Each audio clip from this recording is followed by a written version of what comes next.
How's it going, everyone? It's Sam. Today we have to talk about all the news in the market and why the market's down right now. You can see that the indexes are down almost 3%, crypto's down. I'm going to talk about why that's happening now, but also what we have to be looking out for over the coming weeks, because there are some negative things that could happen, but I think if we see them coming and if we know what we're looking for, it'll make it a lot easier for us and make it easier to deploy capital. I also want to take a look at, like I said, some of the top news from large institutions selling to also KPMG making another big splash. If you don't know, they're one of the major four accounting firms. They're putting money aside to learn more about crypto.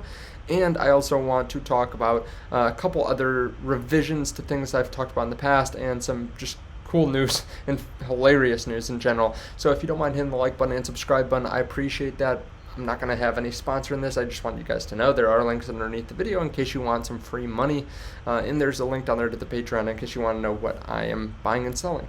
Now, I am going to make a video on all my portfolio and my positions coming out, I think this weekend. I already gave the Patreon early access to that, but just know that will, I think, provide more clarity on where I think the market's going to go. But you can see that the market is down a bit here today, down 2.7% in crypto. Another day where we are flirting with that $20,000 mark, just right in between 20 and 21,000 a lot recently. A lot of people are expecting us to fall lower.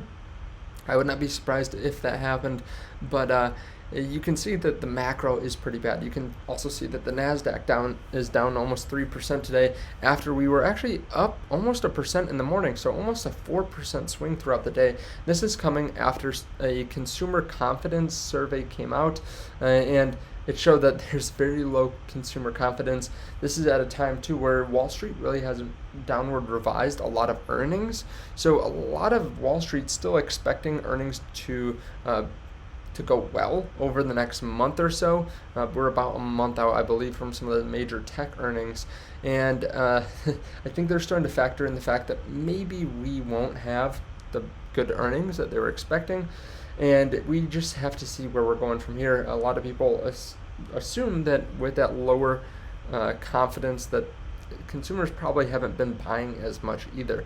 Now, we also have some news on FTX. They say that there are no active talks to buy Robinhood. This is coming from Sam Bankman-Fried. This happened like an hour or two after I made my video yesterday, talking about how those were the rumors at the time. But they are talking about how they can work together and partner with them. A lot of people are also saying that this might be FTX trying to go after Coinbase, because Coinbase is more of the retail investor, while FTX has been a lot for the I don't want to say more educated investor, but larger investors. Now, there is a link to FTX underneath the video in case you're interested in that, but you can try it out for yourself. I really like it, and that's where I'm moving some of my crypto as well. Now, Compass Mining loses facility after allegedly failing to pay power bill. Now, if you don't know what Compass Mining is, they sell and resell miners, and they also will hold the miners for you. Now, the owner of the building publicly took to Twitter and talked about how they were not getting paid from Compass Mining, and this is a pretty big deal. Like, Compass Mining is pretty well known. I actually did an interview with them on my channel. It was not sponsored or anything, but I was thinking about putting a miner with them myself because it sounded really attractive. Like, the rates that you could get were quite attractive. Now, what they say here, Dynamics alleges that the power bill was $1.2 million because they didn't pay it for several months, and Compass had only paid around half of that. Now, Compass says that they will fight the battle in court, not on Twitter, and then Dynamics said back that all you had to do was pay $250,000 for 3 months of power consumption, and that Twitter is the voice of your customer base, not the courtroom, which is true because right now a lot of the people that have miners with Compass are losing out on being able to mine Bitcoin, which kind of sucks. Now, I thought that this was a really good deal. If you've ever looked into Compass Mining, the cost of it was basically just the cost of electricity, which I always thought was a little bit odd that they didn't charge more, because it was like $150 a month to host it there. But electricity on some of those miners is around $140 a month or $130. So I thought that the hosting fees were too small, but maybe it was just the fact that they were making the majority of their money by reselling miners and then having installation fees that was kind of my thought process behind it, was that they were just making a lot on that because they could charge $1,000 to $2,000, and they would upcharge you for old miners essentially. But maybe they just didn't have enough miners that were being resold, right? Because Bitcoin was falling, so then no one was really buying new miners or selling their miners just because they're going to hold on to it. And maybe that was the problem, that they ran out of money. That's just my speculation. I'm not exactly sure. Maybe it's just a miscommunication, but it doesn't really seem like that. Now, moving on, crypto is now more popular than mutual funds among millennials. This is coming from a new survey that shows that 40% of millennial respondents have invested in cryptos. This is larger than the percentage of millennials who own mutual funds. This is kind of surprising to me. I mean, I guess some millennials probably don't know that some of their retirement funds are in these kinds of mutual funds. One other thing about this is the report highlights that 70% of millennials who own crypto and have an IRA hold digital assets in their IRA. That seems really fishy. I don't know that many people that actually have that. Of course, there are some different companies like Choice and like iTrust that allow you to invest crypto in your IRAs, but I don't think they're that popular that people have done that. And I could understand maybe some kind of crypto related stock like Coinbase or MicroStrategy, but even that seems surprising to me. So this is pretty interesting though. Obviously, a lot of millennials will be getting money from their parents and from other family members when they eventually die and then pass their wealth down, and a lot of millennials probably will put that in crypto, or a portion of that in crypto. So it will be interesting to see if crypto can definitely take advantage of that and have a lot more invested in it from the retail investor as time goes on. Some news on KPMG. They're entering the metaverse and they're investing $30 million into Web3 employee training. Now, we've talked about KPMG before. Obviously, KPMG is one of the largest accounting firms in the world. They're in the top 4, and I thought this was a great thing when they announced that they bought Bitcoin and Ethereum and then an NFT as well. I think they're really trying to be the one-stop shop for their clients to be able to come to them and ask them, how do we actually hold digital assets? How do we get them? Where do we store them? That kind of thing. And I think they're definitely going to help facilitate more companies starting to buy crypto. And you can tell that part of this is just to make more money on the back end, not necessarily because they love crypto or anything like that, but because they have a lot of clients that are asking about it. Now, what they're going to do is they're making a collaboration hub that will connect employees, clients, and others with Web3. And I think the interesting thing about this is, and the important part to remember is too, that $30 million doesn't seem like that much compared to a lot of other funds, but I think this will be better spent because it's an actual company that's deploying this capital. They're going to have checks and balances and hopefully be able to monetize this in a way too that will make them more money and make them want to continue to invest in it. Now, moving on to the digital asset fund flow report. This is where we look at what institutional investors are doing, and they had the largest outflow ever, and by a wide margin. You can see $423 million coming out last week. This is actually happening back on June 17, but they were reflected just in last week's numbers due to some reporting lags. But the majority of money came from Purpose, and we've talked about this before. There was some news on Purpose. They had a large outflow of Bitcoin from their ETF, and you can see $453 million coming out of Bitcoin, a little bit going into these other assets such as Ethereum, even short Bitcoin and Cardano, Polkadot, etc.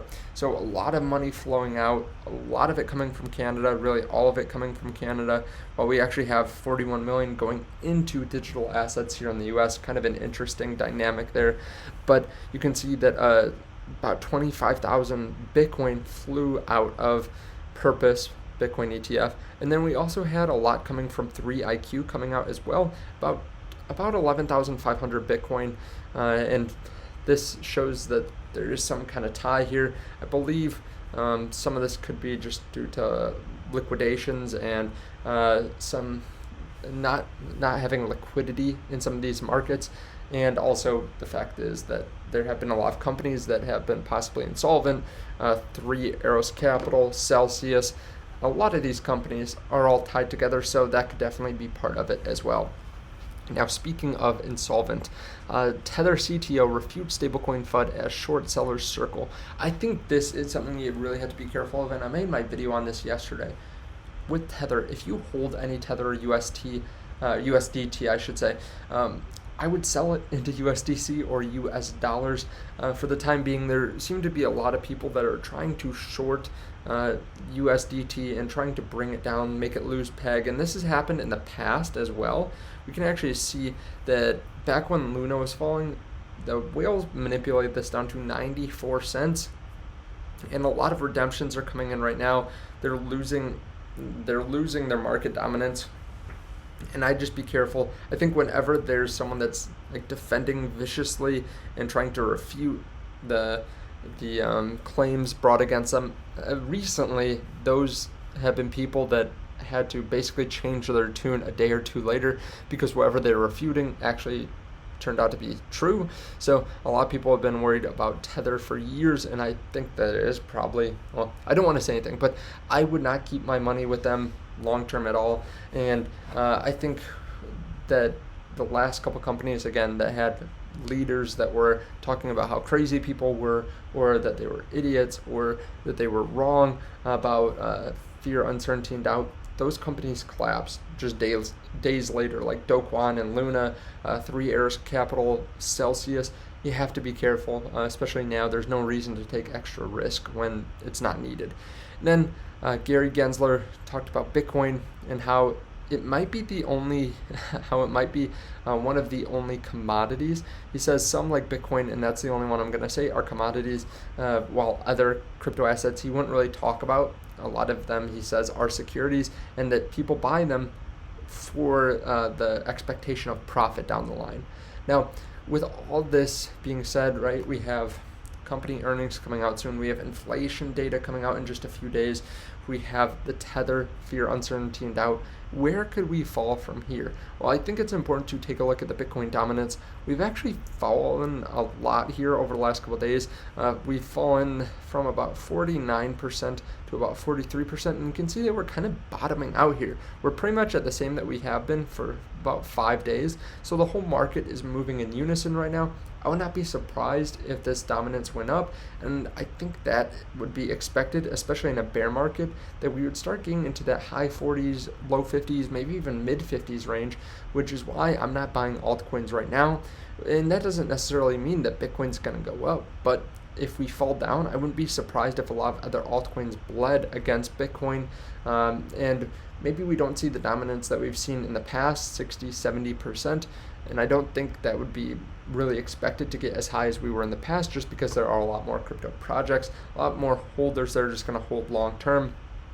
But we have to realize that while there is more utility in the rest of crypto, like DeFi, a lot of the utility has been kind of beaten out of the market recently. And even things like NFTs, which have held up decently, you have to remember that if the economy is really going into recession, other things are going to be on people's minds than holding NFTs. Now, where could we actually fall? Well, obviously, we could talk about all different levels. We never really know, but I would think we would hold that $17,600 support. If we break through that, we could fall back down, to 13, 14, 15,000.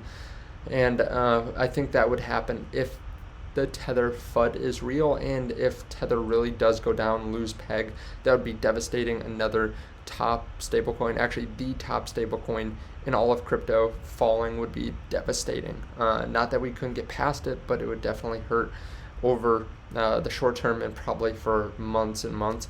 Now, Will Clemente still is reminding us Bitcoin is cheap right now. It's only traded this far below its 200-day trend and its aggregate cost basis for 3% of its total existence. This was actually yesterday as well, when we were just slightly higher. So this is definitely a time to be accumulating and at least dollar cost averaging, in my opinion, but I'm not putting all my money in. And again, I'll post that video here soon on how much cash I have on the sidelines, how much I have in stocks and crypto.